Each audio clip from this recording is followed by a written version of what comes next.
Hello friends, जय हिंद। देखिए, आज समझते हैं कि टाइप ऑफ द टिलेज क्या है। इस सीरीज को हम आगे बढ़ाते हैं क्योंकि इस सीरीज को मैंने 3 दिन, आज तीसरा दिन है। टाइप ऑफ टिलेज को पढ़ रहे हैं हम लोग, एक एक सेक्शन को आराम से पढ़ेंगे और इसके बाद हम लोग ये चर्चा करेंगे कि टिलेज की एडवांटेज क्या है, डिसएडवांटेज क्या है। तो पहले हम इनको जो टाइप्स हैं, इनके प्रकार हैं, इनके बारे में थोड़ा एक सीरीज में लेके चल रहे हैं वीडियो को, और इसको एक अच्छे से कॉन्सेप्ट इसका क्लियर करते चल रहे हैं। तो इस लेक्चर को आप पीछे से शुरू से या कनेक्ट करके देखिएगा तो कॉन्सेप्ट आपका क्लियर हो जाएगा कि टाइप्स कितने, किन भागों में डिवाइड किया गया है, इसके सब डिविजन्स क्या है। तो इससे क्या है, कॉन्सेप्ट बिल्डअप होता है। और इसमें क्या करेंगे कि हम किसी भी क्वेश्चन को पुट अप करने या टैकल करने में आसानी होती है यदि स्टेटमेंट बेस्ड क्वेश्चन है तो।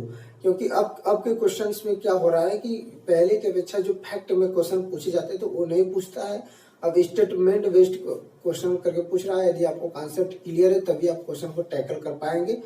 तो इसलिए यदि कॉन्सेप्ट बेस्ड लेक्चर को आप एक सीरीज में देखेंगे तो आपका कॉन्सेप्ट बिल्डअप होगा। तो चलिए स्टार्ट करते हैं वीडियो को, ज़्यादा देर करते न हुए।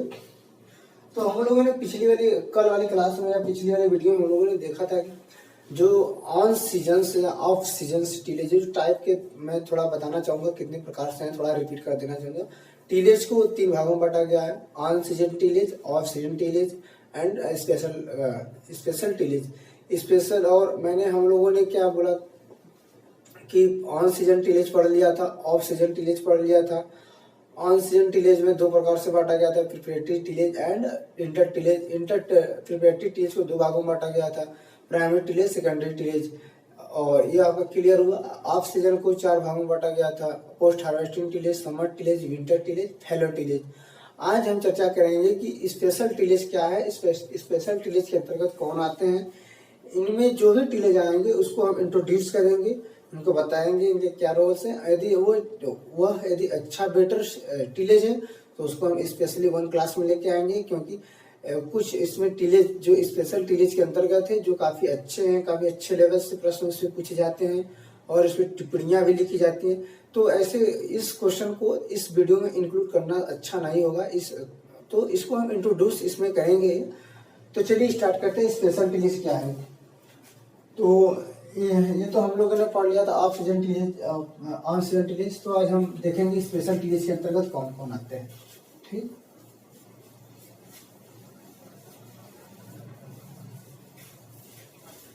तो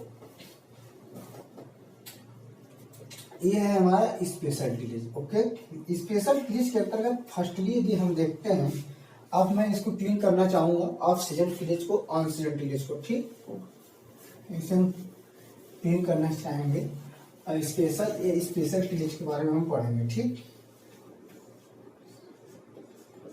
स्पेशल टीलेज,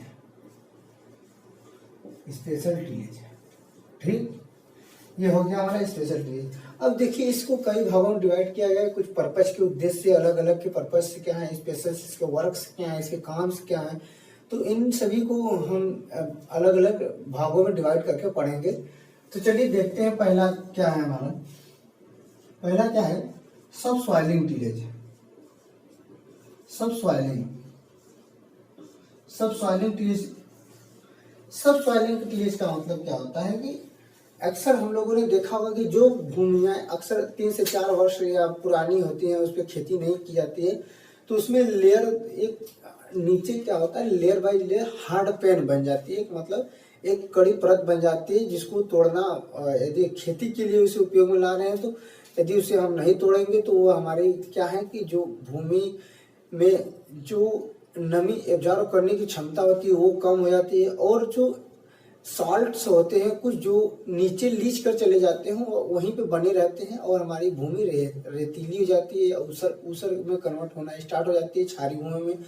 तो इस तरह से हम देखते हैं कि इसको स्पेशल टीलेज के अंतर्गत इसलिए रखा गया क्योंकि यदि इस प्रकार की भूमियों को हम प्लॉविंग के द्वारा, अक्सर जुताई के द्वारा और निराई गुड़ाई के द्वारा यदि हम इसको प्रयोग में ला रहे हैं तो जो हार्ड पैन होता है, जो नीचे कड़ी परत होती है, वह क्या होगी, डीप गहरी जुताई करेंगे तो उससे यह जो हार्ड पैन है ये टूट जाएगी। ये टूटते ही हमारी भूमि में एक अच्छे प्रकार से की स्ट्रक्चर्स और उसमें संरचना में अच्छे तरह से जो इसके टेक्सचर्स हैं सुधार आएगा और धीरे धीरे ये हमारी कृषि योग्य भूमि अच्छी मानी जाएगी, हो जाएगी। और इसमें जो मॉइस्चर या जो बोलते हैं कि नमी धारण करने की क्षमता आ जाएगी। और इसमें जो इन क्षारीय लवण थे जैसे सोडियम्स एंड पोटेशियम्स, कैल्शियम के जो लवण है जो ये लीच कर नीचे चले जाएंगे और इस सिंचाई के थ्रू जो बचेंगे वह ट्रांसलेट करके ऊपर चले जाएंगे। तो ऐसे क्या होता है कि हमारी भूमि एक अच्छी हो जाती है। तो इसको एक स्पेशल टीलेज के अंतर्गत इसलिए रखा गया क्योंकि ये इस प्रकार की भूमियों को टीलेज के द्वारा, हल जुताई के द्वारा ही ठीक किया जाता है। तो क्या होता है, इसको एक टीलेज के अंतर्गत रखा गया, तो इसलिए सब सॉइलिंग लाया गया। सब सॉइलिंग मतलब क्या हुआ कि सब मतलब सॉइल मतलब सॉइल, दूसरा जो सॉइल का निचले वाला जो एरिया है उसमें हार्ड कड़ी परत बन जाती है। उसको 15 से 20 सेंटीमीटर जुताई या भिट्टी हल का प्रयोग करके, अब तो नए नए मैकेनिज्म में जो पावर चालित आ गए हैं ट्रैक्टर, उनसे जुताई की जाती है और हार्ड पैन को आसानी से तोड़ा जा सकता है। तो ये हुआ हमारा सब सॉइलिंग। अक्सर एग्जाम में पूछ देता है कि सब सॉइलिंग क्या है, तो उसमें एग्जाम में देता है कि मृदा की जो निचली हार्ड पैंथर और मृदा की ऊपरी परत को तोड़ना, जुताई करना, ऐसे स्टेटमेंट करके देगा। तो इसमें लिखा रहेगा मृदा की निचली सतह पर हार्ड पैन बन जाना या कड़ी परत का बन जाना। तो ये हो गया बस सब सॉइलिंग। एंड दूसरा इसमें देखेंगे, इसमें दूसरा देखते हैं क्या है कि लेवलिंग टिलेज। ठीक, लेवलिंग टिलेज हम इसको यही समझते हैं। लेवलिंग टिलेज, लेवलिंग टिलेज में क्या है कि अक्सर कुछ भूमियों में देखा गया कि अंडुलेटेड भूमियां पाई जाती हैं। जैसे कि अक्सर जैसे कि जो नदी एरिया है, जो तराई एरिया है या कुछ घाटी वाले एरियाज हैं, तो उसमें तो अंडुलेटेड भूमियां होना संभव है, वहाँ मतलब हमेशा पाई जाएंगी। तो वहाँ पे लेवलिंग की जरूरत नहीं पड़ेगी। लेकिन उस सब एरिया जैसे यदि हम देखते हैं मैदानी क्षेत्र में, तो उसमें क्या होता है कि कुछ भूमियां ऊंची नीचे होती है, तो वहाँ लेवलिंग की जरूरत पड़ती है। तो उस भूमि को सुधारने के लिए, उपयोग में लाने के लिए हम क्या करते हैं, जो लेवलर्स होता है उसका उपयोग करके हम भूमि को सुधार देते हैं, एक इक्वल मेंटेनेंस लाते हैं, ताकि सिंचाई की पानी जो है अच्छे से पूरे फील्ड में एक इक्वल मेंटेनेंस बनी रहे, ताकि कहीं अधिक पानी न लगे, कहीं कम पानी न लगे। ऐसा ना हो कि एक फील्ड की तरफ ज्यादा पानी लग गया जिससे फसल वाई नष्ट होगी और एक तरफ क्या हुआ, पानी पहुंचाते नहीं। तो इस प्रकार के डिस्ट्रीब्यूट को, जो वाटर का डिस्ट्रीब्यूट है उससे अच्छा होना चाहिए। That's like that we can say use, मतलब हम लोग यूज कर सकते हैं। ऐसे ही इस प्रकार को अपनाकर स्पेशल टिलेज के अंतर्गत इंक्लूड कर भूमि को सुधारा जा सकता है। तो ये एक तरह से देखें तो इसलिए इनको इंक्लूड किया गया है कि एक प्रोसेसिंग के थ्रू, मतलब जुताई करके या लेवलिंग के द्वारा क्या किया जाता है, इसको ठीक किया जाता है। तो इसमें जहाँ जुताई या कल्टीवेशन की या टिलेज से संबंधित शब्द आ रहे हैं, कुछ वर्क्स आ रहे हैं, इसलिए इनको स्पेशल टिलेज के अंतर्गत इंक्लूड कर दिया गया। तो आई होप कॉन्सेप्ट क्लियर होगा। अब देखते हैं, समझते हैं क्या है ब्लाइंड टिलेज। ठीक, ब्लाइंड टिलेज, ब्लाइंड टिलेज का आप लोगों ने अक्सर नाम सुना होगा। ब्लाइंड टिलेज जैसे ही आता है, इससे एक फसल की नाम आपके दिमाग में आ जाती है। ब्लाइंड टिलेज क्यों है? जो स्टूडेंट या जो विद्यार्थी अच्छे से पढ़े होंगे तो उनमें क्या होता है, एक अक्सर गन्ना की फसल में ब्लाइंड टिलेज की जाती है। मोस्टली वो यह उसी के लिए ही लागू किया गया था कि ब्लाइंड टिलेज क्या है, क्यों आवश्यकता पड़ती है। अंधी, आप इसे बोल सकते हैं, अंधी गुड़ाई भी बोल सकते हैं, क्योंकि ब्लाइंड मीन्स होता है अंधा एंड टिलेज मीन्स गुड़ाई करना। तो इसमें क्या है कि जब गन्ने की जो फसल होती है हमारे, यह लगभग देखा जाए तो 40-45 दिन, इसमें अंकुरण बहुत लेट तक आता है। तो यदि हम बुआई कर दें गन्ने की, तो ऊपर कुछ समय बाद ऊपर की जो परत होती है पपड़ी नुमा बन जाती है।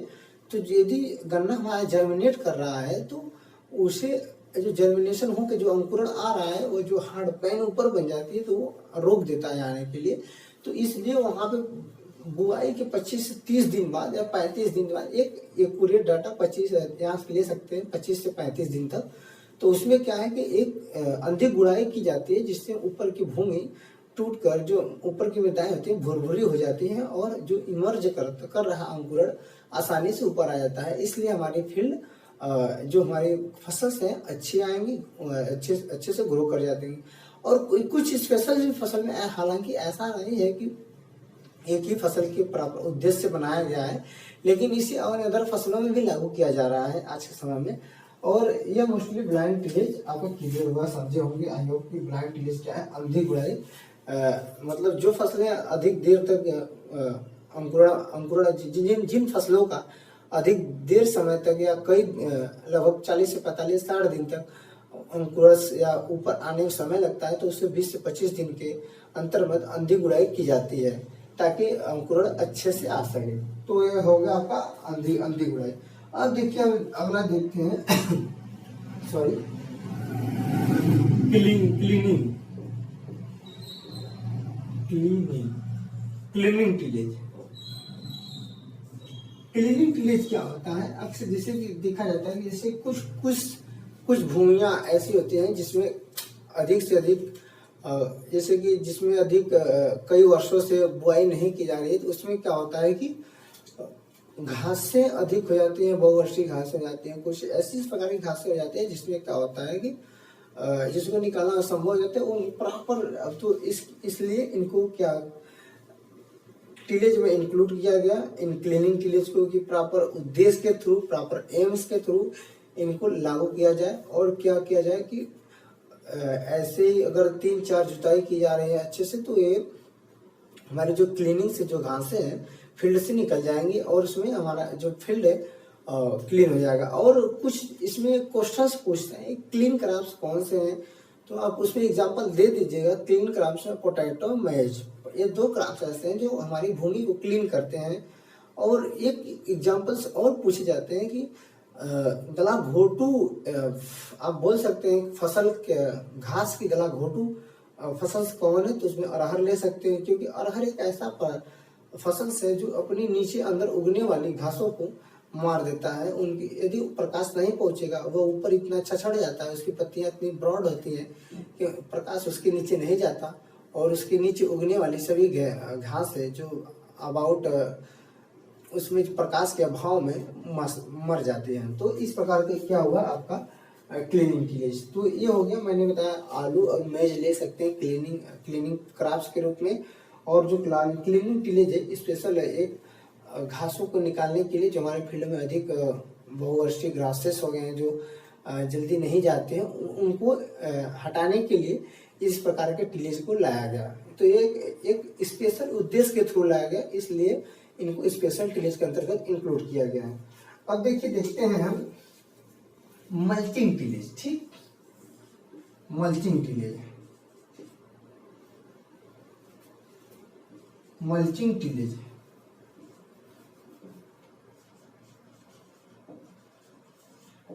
टिलेज आप या मल्च बोल सकते हैं।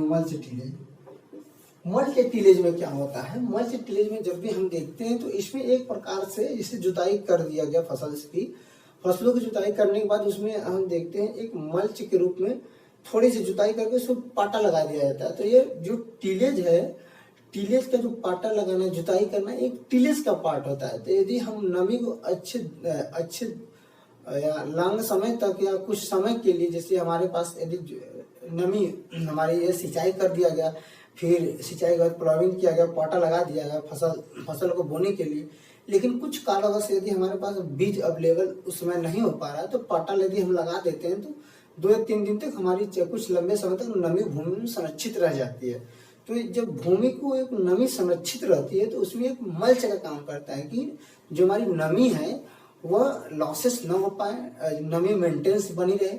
तो इसलिए इसको कुछ भूमियों में अक्सर देखते हैं जो हम इसमें जुताई किए तुरंत अक्सर बलुई मिट्टी में या बलुई भूमि में या बलुई दोमट कुछ लेकर ऐसी भूमियां होती हैं जिसमें हम क्या करते हैं कि यदि उसको पाटा न लगाएं तो उसमें नमी तुरंत लॉस हो जाता है, तो उसमें सिंचाई करने की आवश्यकता फिर पड़ जाएगी और हमारा प्रॉपर टाइम से जो बीज की बुआई करनी थी वह नहीं हो पाता है।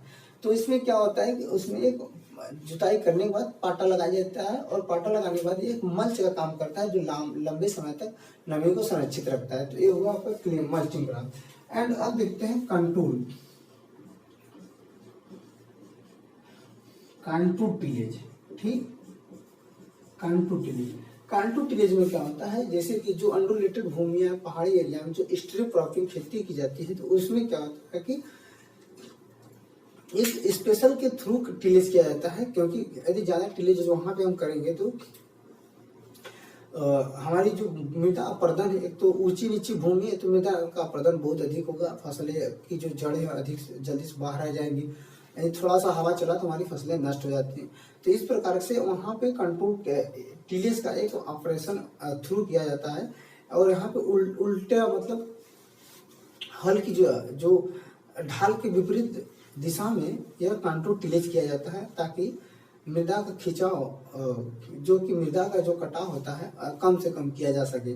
तो इसलिए कंट्रोल टिलेज को स्पेशल टिलेज के अंतर्गत इंक्लूड किया गया है।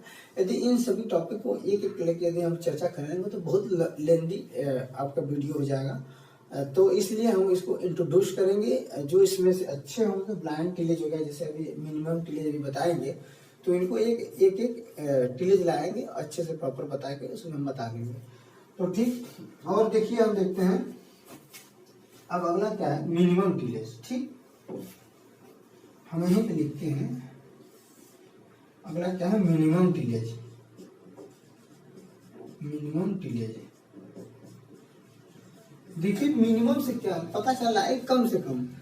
इसका मतलब ये होगा कि जितना कम से कम टिलेज को हम फॉलो करेंगे उतना हमारी भूमि के लिए आवश्यक है। यदि भूमि में अधिक किसी चीज को आवश्यकता से अधिक हम टिलेज कर रहे हैं तो हमारी स्ट्रक्चर्स दिन पे दिन खराब होती चली जाएंगे अधिक से अधिक, और नमी तुरंत लॉस हो जाएगा, और हमारी भूमि में जो एग्रीगेशन जो स्ट्रक्चर्स है वो इतना महीन हो जाएगा कि वह धीरे धीरे चिकनी मृदा का रूप ले लेगा, और उसमें एग्रीगेटिव जो पावर्स होते हैं बहुत बहुत अधिक बढ़ जाएंगे, और उसमें पानी नमी करने की क्षमता बहुत अधिक आ जाएगी। उसमें जल्दी से नमी सूखेगा नहीं, यदि हमने सिंचाई कर दिया तो उसे सूखने में 15-20 से 1 महीना लग जाएगा पकने में मिट्टी को। तो इससे आवाज हमारी जो बोने की समय होता है फसल का वो लेट हो जाएगा। इसलिए मिनिमम टिलेज, इससे पता चला कम से कम टिलेज करना चाहिए, और ताकि कम से कम करेंगे मृदा का कटाव कम होगा, और उसमें जो एयर्स होते हैं वह का जल्दी खत्म नहीं होंगे, वायु संचार बना रहेगा, और उसमें जो हमारे नमी है, नमी तो बना रहेगा, और जैसे कि जो बायोम्स पाए जाते हैं वह मेंटेनेंस रहेंगे, और ज़्यादा जो सॉइल डिस्टर्बेंस नहीं होगा। सॉइल डिस्टर्बेंस जैसे ट्रैक्टर चलता है जिसमें बहुत तेजी से चलता है, तो सॉइल में एक जैसे बाहर वायुमंडल में एक इकोसिस्टम कार्य करता है, वैसे भूमि में भी एक माइक्रोब्स का इकोसिस्टम कार्य करता है। तो इसलिए जो सॉइल डैमेज होता है, सॉइल डिस्टर्बेंस नहीं होता है। तो यह हुआ कि मिनिमम टिलेज, इसको हम स्पेशली मिनिमम टिलेज को अच्छे से इंट्रोड्यूस करेंगे। यह कहाँ से लाया गया था, यूएसए में पहली बार लागू किया गया था। इसके बहुत बेनिफिट्स हैं और जो कुछ हानियां हैं इनके बारे में हम चर्चा करेंगे। आज के लिए थोड़ा इस कम पढ़ेंगे क्योंकि इंट्रोड्यूस कर लेते हैं, फिर नहीं तो लेक्चर लेंथ हो जाएगा। और देखिए हम देखते हैं एक जीरो टिलेज का इसी के अंतर्गत लागू किया गया है। क्या है जीरो टिलेज? जीरो टिलेज, ठीक। जीरो टिलेज के अंतर्गत जीरो मतलब सीधे पता चला है शून्य जुताई। शून्य जुताई में क्या होता है कि इसमें किसी फसल को काटने के बाद जुताई की आवश्यकता नहीं पड़ती है, वहीं पे तुरंत उसी नमी पे उसी जो भी उसमें छूट होते हैं फसल के, जैसे धान कट गई, इसमें सीड कम्फर्टी ड्रिल आया है नया, धान काटने के बाद हमें सिंचाई न जुताई कुछ करने की जरूरत नहीं पड़ती है, वह डायरेक्ट उसमें बीज और फर्टिलाइजर डाल दिया जाता है और मृदा को ऊपरी भाग को थोड़ा सा भुरभुरा बना के हमारे सीड की बुआई कर देता है। तो वहीं पे इसीलिए लाया गया है। अक्सर कभी पूछा जाता है सीड जीरो टिलेज क्या होता है, जिसमें बिना जुताई के लिए फसलों का बोना जीरो टिलेज कहलाता है, जिसमें जुताई की आवश्यकता नहीं होती है। और इसमें क्या होता है कि ऐसे हमारी जो पानी की आवश्यकता बच जाती है, लेबर कास्ट बच जाता है, जुताई के पैसे बच जाते हैं, कम समय लगता है। जो यदि हमारी लेट हो रही फसलें, यदि धान की कटाई लेट हुई है तो यदि हम वहाँ पे सिंचाई करेंगे फिर जुताई करेंगे तो हमारी तो गेहूं वाली जो अगली सीजन की बुआई है और अधिक लेट हो जाएगी।